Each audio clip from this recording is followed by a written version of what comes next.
Hello everyone, good evening. आज मेरी night duty चल रही है जैसे कि मैंने आपको बताया ही था।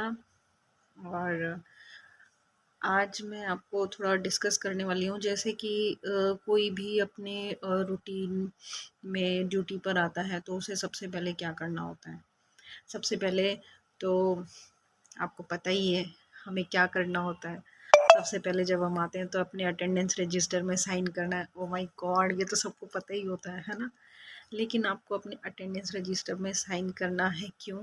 क्योंकि आपकी जो भी अटेंडेंस शीट होती हैं वो आपके हायर अथॉरिटीज़ के पास जाती हैं, है ना।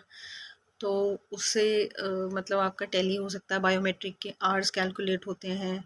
तो आपको मतलब ये मैंडेटरी, आप मिस नहीं कर सकते हैं अपना साइन करना, ठीक है। पहला तो ये हो गया। उसके बाद जब हम आते हैं तो सबको पता है कि आपको एक रिपोर्ट बुक मेंटेन करनी होती है, एक एडमिशन और डिस्चार्ज रजिस्टर या ट्रांसफ़र इन और ट्रांसफ़र आउट, उसमें सब कुछ होता है। काफ़ी सारे रजिस्टर्स होते हैं हमारे, है ना। 2 रजिस्टर ये हो गए।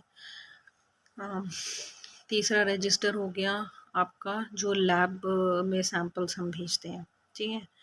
तीसरा ये हो गया कि कौन से लैब में आप कौन सा सैंपल भेज रहे हैं, ये लिखने के लिए भी हमें मतलब वो लगते हैं, रजिस्टर लगता है, ठीक है। और चौथा आपका रजिस्टर जो मेन होते हैं, मैं अभी सिर्फ उस बारे में आपको बता रही हूँ। चौथा रजिस्टर आपका होता है जब डॉक्टर्स राउंड पे आते हैं, ठीक है।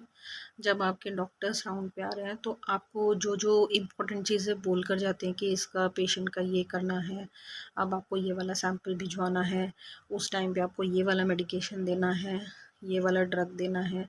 तो वो वो चीज़ें जॉट डाउन कर लेते हैं।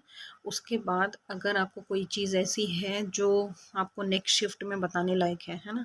अगर नेक्स्ट शिफ्ट में बताने लायक है तो इससे क्या फ़ायदा होता है, वो चीज़ आप ना चाहते हुए भी भूल नहीं सकते हैं, है ना। सबसे अच्छी चीज़ ये है, ठीक है। ये रजिस्टर हो गए। उसके बाद हमें क्या चाहिए होता है, एक जब पेशेंट डिस्चार्ज होता है तो हमें फीडबैक रजिस्टर होता है। उसको हॉस्पिटल स्टे के दौरान कैसा एक्सपीरियंस रहा, वो ऐसा नहीं है कि सब अच्छा ही लिख कर जाएंगे। वो कोई आपकी सर्विसेज को मतलब अच्छा करने के लिए, एनहांस करने के लिए भी लिख कर जा सकते हैं, नहीं भी अच्छा लिख के जा सकते हैं। किसी स्टाफ का बिहेवियर नहीं भी अच्छा होता है किसी के लिए, है ना। तो वो लिख के जैसे भी जाते हैं तो हमें उस पर ध्यान देना होता है, ठीक है। और उसके बाद जब हम आते हैं, मैं एक चीज़ आपको बताना भूल गई। जब हम आते हैं, जब हमने साइन किया, जैसे ही हम साइन करते हैं, जब हम ओवर ले रहे हैं, ओवर लेने से पहले आपको इन्वेंट्री रजिस्टर भरना है। और ना सिर्फ भरना है, इन्वेंट्री चेक भी करनी है। क्योंकि अगर कोई सामान आपका जो नॉन कंज्यूमेबल आर्टिकल्स होते हैं, अगर वो जैसे वेंटिलेटर हो गया, वेंटिलेटर का इंस्पिरेटर हो गया, काफ़ी सारी जो नॉन कंज्यूमेबल आइटम होते हैं, अगर वो मिसप्लेस हो गए हैं तो फिर मतलब एक तो ठीक नहीं है, आपके इंस्टीट्यूशन की एसेट्स का नुकसान हो रहा है ना। और कई बार तो पेनल्टी भी लगा देते हैं इंचार्ज सर वगैरह, कि मतलब लगा सकते हैं कि मतलब सब लोग कैलकुलेट करके मतलब अपना इकट्ठा कीजिए पैसे और मंगवाइए, है ना। ये भी होता है। और तीसरी चीज़ क्या है, अब सबसे इम्पोर्टेंट आता है हमारा सेंसस। हमें जैसे अब मेरी नाइट ड्यूटी चल रही है तो मुझे सेंसस बनाना होगा। सेंसस का क्या मतलब समझते हैं आप लोग? मुझे ये बताइए पहले तो, क्या होता है सेंसस और कब बनता है सेंसस? पूरा वार्ड है या जो भी है ना।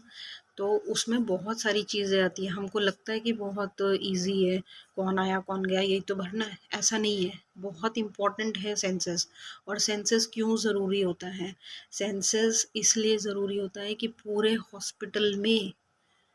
हॉस्पिटल में हमारे पास एट प्रेजेंट कितने पेशेंट अवेलेबल हैं, किन पेशेंट्स को सर्विस प्रोवाइड करी जा रही है, उसको हमें कैलकुलेट करने के लिए सेंसस बहुत ज़रूरी होता है। अब हम जानते हैं कि सेंसस बनता कैसे है, ठीक है। देखिए, ये हमारा होता है सेंसस फॉर्म, ठीक है। इसमें हमें पहले तो भरना है कि हमारा टाइप ऑफ वार्ड कौन सा है, वार्ड है या फिर हमारा आईसीयू है, ठीक है, ये भरना होता है। फिर हमारे अंडर वर्किंग बेड्स, बेड्स कितने हैं, अंडर रिपेयर बेड्स कितने हैं, मतलब आपका पूरा बेड्स का आपको वो देना है, ब्यौरा देना है कि आपके पास बेड हैं कितने और ऑक्यूपाइड कितने हैं और अंडर रिपेयर कितने हैं।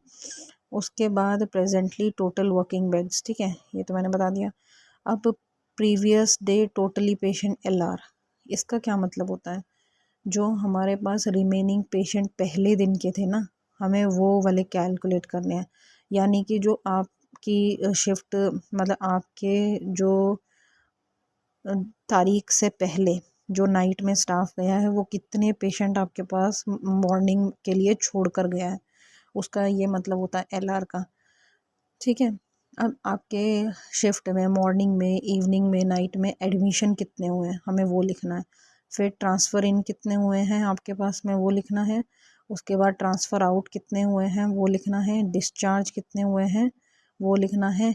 लामा कितने हुए हैं, लामा का क्या मतलब होता है, लीविंग अगेंस्ट मेडिकल एडवाइस, मतलब डॉक्टर इनकार कर रहे हैं कि आपकी सिचुएशन ऐसी नहीं है कि आप छोड़कर जा सकें हॉस्पिटल, लेकिन then also patient and patient relative has decided to leave the hospital, तो उन्हें लामा देखकर हम वो सब डिस्चार्जेस में ही आते हैं। It's a part of discharge but it will come under heading of LAMA, okay. एक DOPR भी होता है, मतलब पेशेंट को डिस्चार्ज ऑन पेशेंट रिक्वेस्ट, ठीक है, DOPR होता है। और एक होता है एब्सकॉन्ड, किसी ने कुछ बताया नहीं, किसी से परमिशन मिली और वो भाग गया, मतलब एब्सकॉन्ड हो गया, ठीक है। एक होता है death below 48 hours and above 48 hours, ठीक है। बिलो 48 आवर का मतलब यही होता है कि जैसे मतलब किसी का नाइट में 12 बजे के बाद अगर डेथ हुआ है तो वो अगले दिन वाली डेथ अगले दिन वाले सेंसेस में कैलकुलेट होगा, ठीक है। उसके बाद हम सारा कुछ अपना देख के कौन आया कौन गया वो ट्रांसफ़र इन ट्रांसफ़र आउट देख के हम यहाँ पे एक नंबर बना लेंगे कि भाई आज के पेशेंट कितने बचे हैं हमारे पास, ठीक है। फिर हम नीचे आते हैं, नीचे क्या होता है, ये डिटेल्ड है। डिटेल्ड मतलब कौन आया था, उसका CR नंबर क्या था, CR number is centralize number, ठीक है।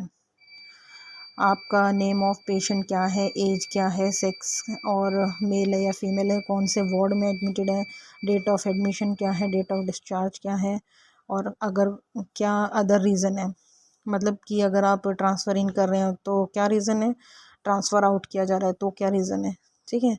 फिर इसमें आपके अगर कोई डेथ हुई है तो इसको मार्क करना होता है और मेडिकल रिकॉर्ड के टेक्नीशियन के पास में ये जाते हैं, जो कि हमारा सारे जो सेंसेस बनते हैं वो कहाँ पर जाते हैं, मेडिकल रिकॉर्ड रूम में जाते हैं, ठीक है।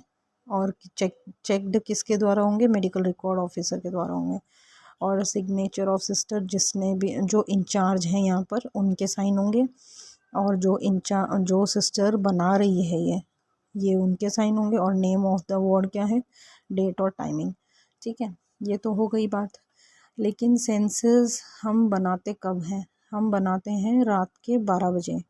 रात के 12 बजे तक पूरे दिन का कैलकुलेट करके, पिछले दिन 12 बजे से लेके इस दिन के रात के 12 बजे तक, मतलब 24 घंटे का, ठीक है, पूरे दिन का हम कैलकुलेट करते हैं सेंसेस। सेंसेस इसलिए ज़रूरी होता है कि हमारे पास में कितने पेशेंट अवेलेबल हैं उसका हमें पता रहे, और अगर कोई पेशेंट मिसप्लेस तो नहीं है उसका पता रहे। क्यों ये ज़रूरी है, कई बार ऐसे पेशेंट्स होते हैं जो कि गवर्नमेंट हॉस्पिटल में या किसी भी हॉस्पिटल में जो प्रिजनर माइंड के होते हैं, क्रिमिनल माइंड्स के होते हैं, जो हॉस्पिटल से भाग के अगर कोई क्राइम कर दें या किसी के साथ कुछ मिस हैपनिंग हो जाए, कोई यहाँ से चला गया और उसकी बाय चांस एक्सीडेंट हो जाता है या किसी भी तरीके से डेथ हो जाती है या फिर कुछ भी मिस हैपनिंग हो जाती है, तो उसका हॉस्पिटल के ऊपर कोई लायबिलिटी ना रहे, इसलिए हम इस चीज़ को, इट इज़ अ मेडिकल मतलब मेडिको लीगल होता है ये जो सेंसेस होता है, ठीक है। ये हम अपने रिकॉर्ड के लिए लीगल प्रूफ होता है ये हमारा, ताकि हमारे ऊपर कोई भी ऑब्जेक्शन ना आए, इसलिए हमें ये बनाना ज़रूरी है। आई होप आपको मेरी वीडियो अच्छी लगी होगी, तो please do like share and subscribe. Thanks for watching. Good night.